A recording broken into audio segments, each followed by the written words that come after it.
Shalom, selamat malam.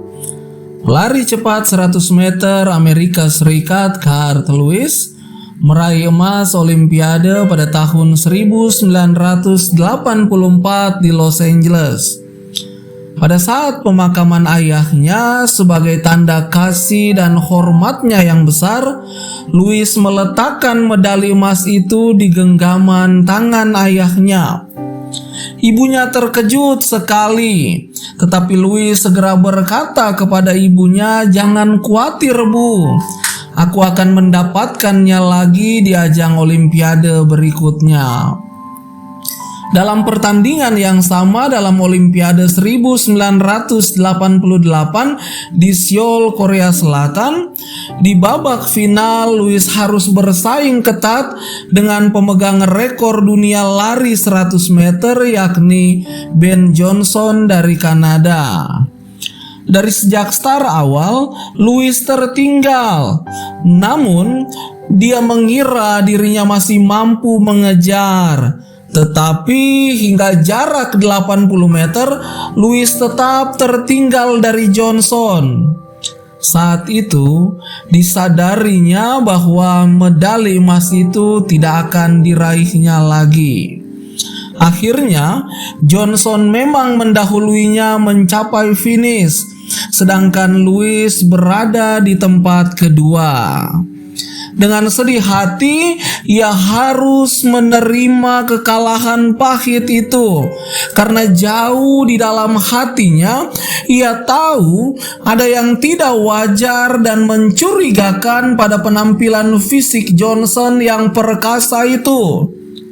Namun Lewis menghibur diri dengan berbisik di dalam hati, seolah-olah ia berbicara kepada mendiang ayahnya. "Aku memang tidak mendapatkan medali emas lagi, Ayah. Tetapi setidaknya aku telah bertanding sebagai olahragawan bermartabat sesuai dengan pesanmu, Ayah." Selang 3 hari kemudian, terbongkarlah kasus doping pada Ben Johnson.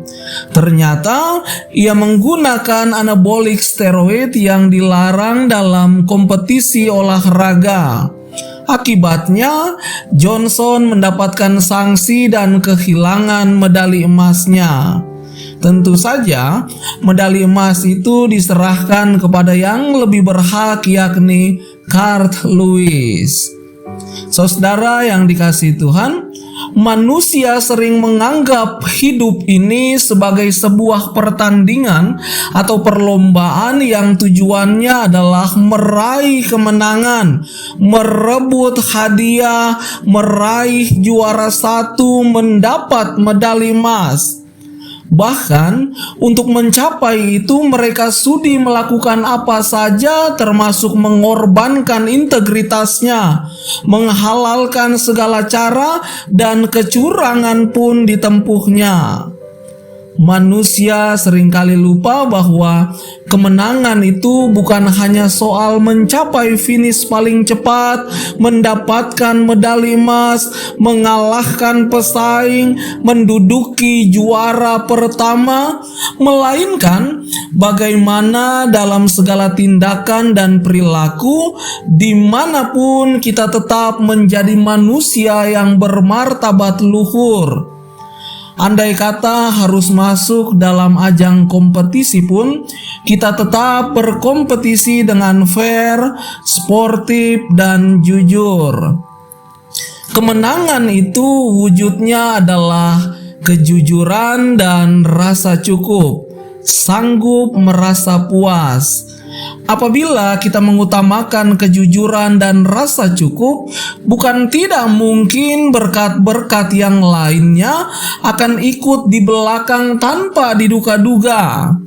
Ibarat seperti medali emas yang mengikuti dan kemudian jatuh di tangan Lewis, bukan Johnson. Jika Carl Lewis mempunyai 2 permintaan di dalam hidupnya, yakni kejujuran dan rasa cukup, maka apakah permintaan Anda kepada Tuhan? Saya Pendeta Arthur Patinama dalam Senandika Gembala GKO.